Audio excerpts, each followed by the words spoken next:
40 million years ago, the bottom of the ocean opened up and lava started to flow out. When the volcanic material met the seawater, it started to cool off and turning solid. And slowly at the bottom of the ocean, tiny mountains started to form. Throughout the years, when so much lava flows out and adds to the mountains at the bottom of the ocean, they are eventually gonna pop out of the water. And after millions of years, that exactly happened, and a series of islands started to form in the middle of the Pacific Ocean.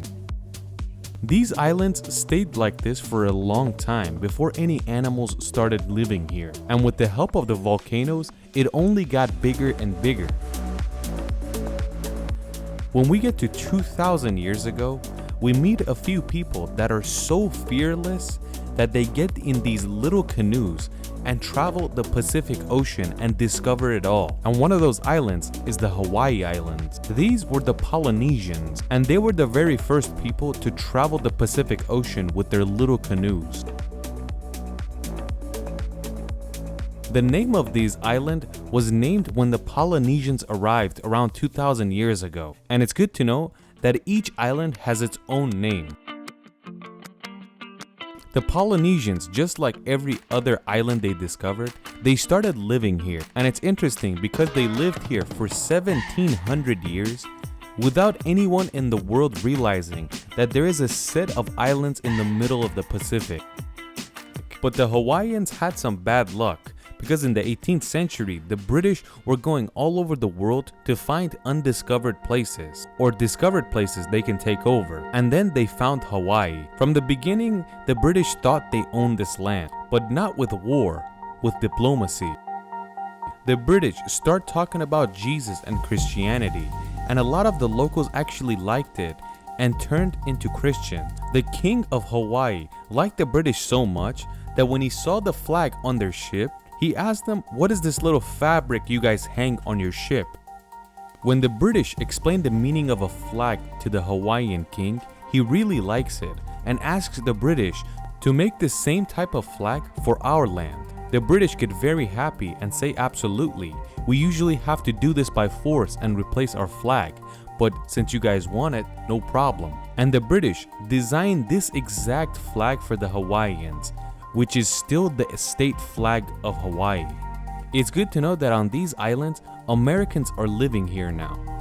But at this time, the United States had not been formed yet. There are only 13 states on the east coast of modern-day US called the 13 colonies. And a few of these citizens decided to move out of here, and some of them went to Hawaii. But these Americans living here weren't thinking about taking over just yet, and the British were doing their thing. The Americans that lived here started the first businesses as well, and the biggest industry they create is the sugar industry in Hawaii, because in Hawaiian land, sugarcane can easily be farmed. Even though the British were one of the most clever ones, but they lost this land to the Americans. They wanted to own the land, but the Americans beat them to it, and they started a business and got rich from it. And if one person is the richest person in an area, they're probably the most powerful as well. And this happens, and the British lose on Hawaii because they had no power over the rich businessman of Hawaii. And the Hawaiians wouldn't even understand what the hell is happening between these two empires. The British leave, the Americans come. The Americans leave, the other one comes. When we get to the 18th century, you could say the Americans own this land now, but not really. They bought most of the valuable land, and the most important business that makes a lot of money is owned by Americans. And since these white people have been living here for over 100 years now, there has been a lot of kids that are being born in this land, so their population was not that low anymore. These white people that had a higher population now and had most of the money in this piece of land, on the side they created their own army as well. And after they created the army, they claimed to be Hawaiian themselves. Of course, the Hawaiians don't agree because these guys don't look Hawaiian whatsoever. When we get to 1893, the white people of Hawaii that claim to be Hawaiian themselves, they attack the Hawaiian government and basically take over, and they claim themselves leader of Hawaii. At that time, Hawaii didn't have a king, but a queen, Queen Liliuokalani. When the power is turned to the Americans, they get very worried, and they're worried if there's a war, their population is much less than the locals, and they will be demolished. And the first thing they do is send a letter to Washington, D.C. asking for help. US government had just taken over the west coast of the US from the Spanish, and they gave a positive answer and sent one of their Navy ships towards Hawaii. At this time, the local Hawaiians were in complete shock. They didn't complain or protest about anything, but after all this is happening, this guy becomes the leader of Hawaii, Sanford Dole, and you could say he was the most powerful businessman in all of Hawaii at that time. Just like we said, the Hawaiians didn't say anything about this, but they all got together. And the cool part is that 100% of the locals signed a contract to get rid of the new government and replace them with our previous queen.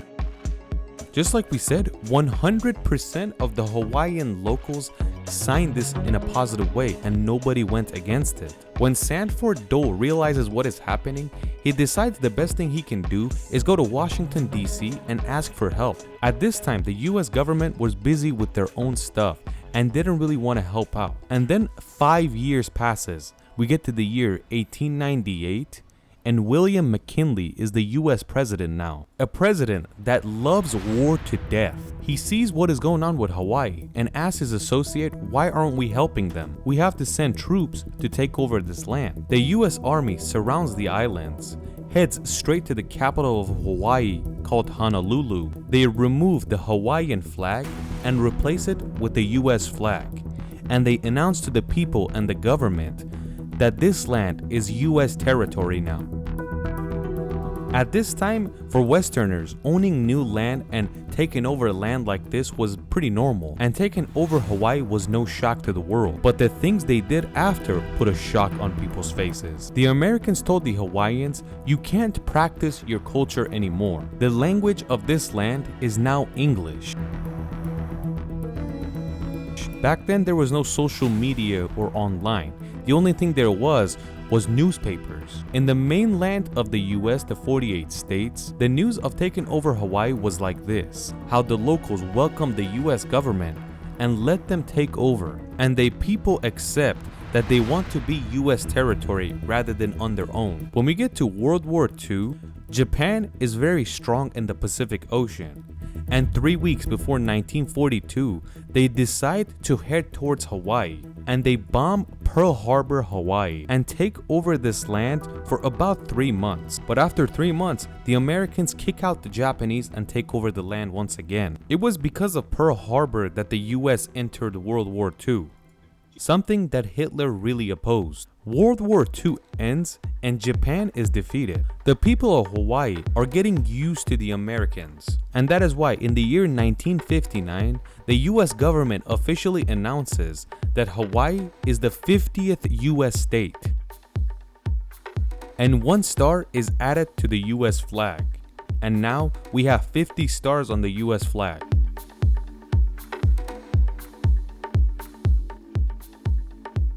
You probably still remember Sanford Dole, the first leader of American Hawaii. His family eventually started the Dole Company, one of the biggest companies that produces bananas and pineapples and a lot of other fruits.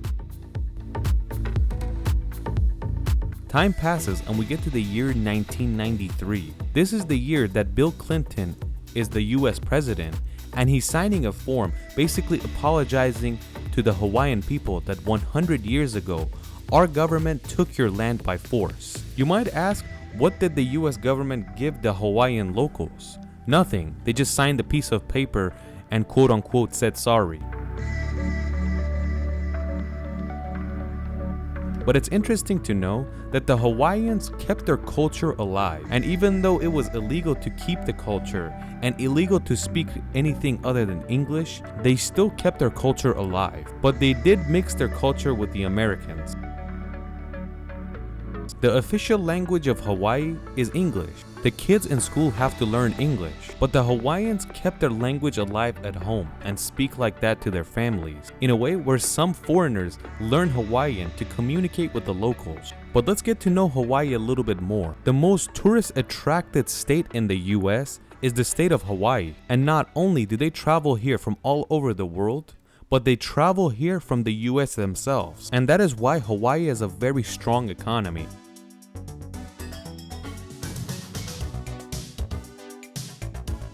One of the most famous sports in the state of Hawaii is surfing, and that's because it has huge, insane waves. Hawaii is basically made up of 132 islands, but people only live on 7 of them. You could visit the other islands, but it's not meant for living. Another interesting fact about Hawaii, it has great weather throughout the year, and it's always medium happy. That is why they have tourists throughout the year rather than seasonal. You might not believe it, but in Hawaii Islands, the weather doesn't get hotter than 29 degrees Celsius, and at night, it doesn't get any lower than 8 degrees Celsius.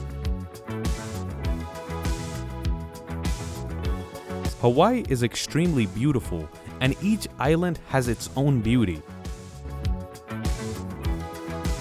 The population of these 7 islands is about 1.4 million, and only 10% of this population is 100% Hawaiian. The rest are mixed, white, and Asian, and 25% of them specifically come from East Asia.